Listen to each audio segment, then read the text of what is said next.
ساعت 11 شب شما در حال اسکرول کردن پینترست یا اینستاگرام هستید. ناگهان به یه اتاق یا یه فضای فوق‌العاده زیبا میرسید که شما رو جذبتون میکنه. بعد میگید دقیقاً این همون حس و حالیه که من میخوام تو خونم داشته باشم، یا اگه طراحی توی طراحیام داشته باشم. بعد میاد اینو با کار خودتون مقایسه میکنید، میبینید یه چیزی انگار کم داره، ولی دقیقاً نمیتونید بگید چی، ولی جادوی خاصی هم نداره.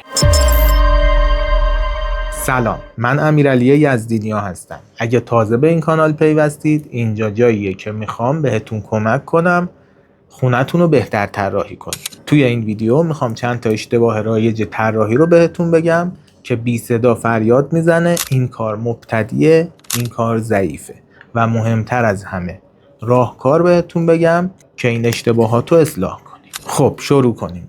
اشتباه اول، فرش‌های خیلی کوچیک. توی خیلی از اتاقا و فضاهایی که به ما معرفی میشه این اشتباه هست. یه فرش خیلی کوچیک توی یه سالن بزرگ پهن شده، مبلا چسبیده به دیوار و هیچ ارتباطی بین این دوتا آبجکت نیست. یکی که وارد میشه میگه که این فضا انگار نیمه کار است، تموم نشده هنوز.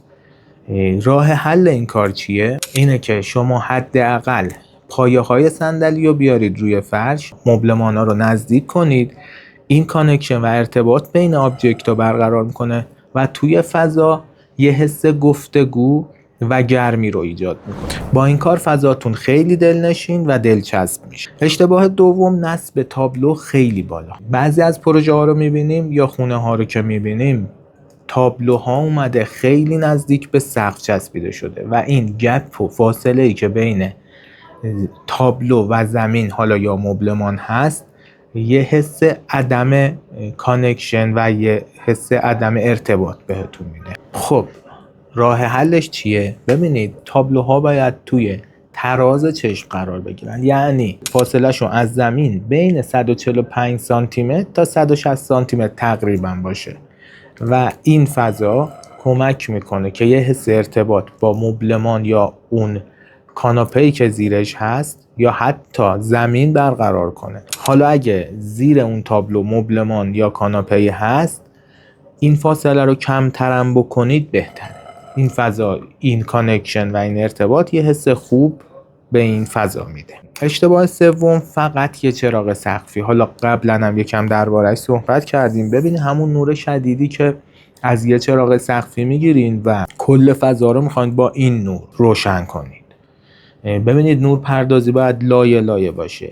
یکیش همون نور سقفی که فضا رو روشن میکنه، نور محیطی میشه. یکیش نورای تأکیدی، مثلا نوری که روی یه قاب عکس انداخته میشه، و یه بخش از نورها هم نورای کار مثل چراغ مطالعه و این مدل نورها.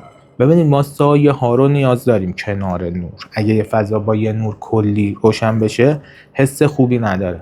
شما حتی مثلا خونه های قدیمی هم اگه نگاه کنید یه سری پنجره های مشبک بود، حالا اون پنجره رنگی ها با اون چهارچوبای چوبی، خود این حالا شبکه های رنگی، شیشه های رنگی که یه بحث جدا داره، اون مشبک های چوبی اینا سایه ها رو به ما میداد. ببینید نور کنار تاریکی معنا داره، پس وقتی ما توی اون شبکه ها سایه ها رو داریم یه نور خیلی دلپذیرتر و قوی تری داریم. مسئله بعدی رو بخوایم درباره‌اش صحبت کنیم، میشه خرید ست مبلمان کامل که باز اینم قبلا یک کم درباره‌اش حرف زدیم. مثلا خرید یه ست مبلمان یک جور و صندلی و میز و مبلمان و همه یک دست یه حس کلیشه‌ای میده و فضا سرد و بیروح میشه. راه حل طراحی حرفه‌ای اینه که یه طراح بیاد اینا رو ترکیب کنه، نه اینکه ست کنه با همون متریال‌های متفاوت. مثلا یه مبل، یه کاناپه چرمی با 2 تا صندلی چوبی ست بشه. این نوع ست کردن به فضا عمق میده، جذابیت میده، حس تاکید میده. و اشتباه پنجم، بی توجهی به تعادل بصریه. مثلا یه سمت اتاق با یه سری وسایل سنگین و حجیم چیدمان شده و یه سمت دیگه خالی هست یا خالی به نظر میرسه. ببینید تعادل فقط توی حجم نیست، تعادل بصری توی رنگ تأثیر داره، متریال تأثیر داره، فرم تأثیر داره. مثلا یه کاناپه سفید 3 نفره دارید، میخواید تعادل ایجاد کنید، اون سمت هم میاید با یه رنگ تیره با همون حجم متریال یا آبجکت اضافه میکنید. ببینید اگه مثلا یه سمت یه کاناپه 3 نفره است، نیاز نیست اون سمت که تیره تره اونو دوباره بیان یه 3 تا دونه صندلی با همون حجم بذارید. اگه مثلا اون صندلی شما تیره است، شاید با 2 تا دونه این تعادل برقرار بشه و این خب خیلی مهمه و حس تعادل ایجاد کردن هم خیلی کمک میکنه که فضا خوب بشه. خب میخوایم این ویدیو رو کوتاه کنیم و بریم سر نتیجه گیری.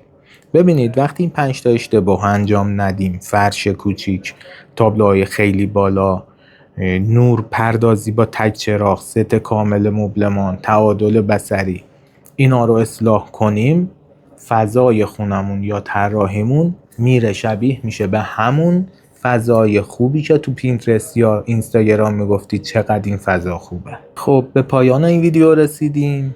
امیدوارم دوست داشته باشید مطالبو و ما رو به دوستاتون معرفی کنید و چنل ما رو سابسکرایب کنید.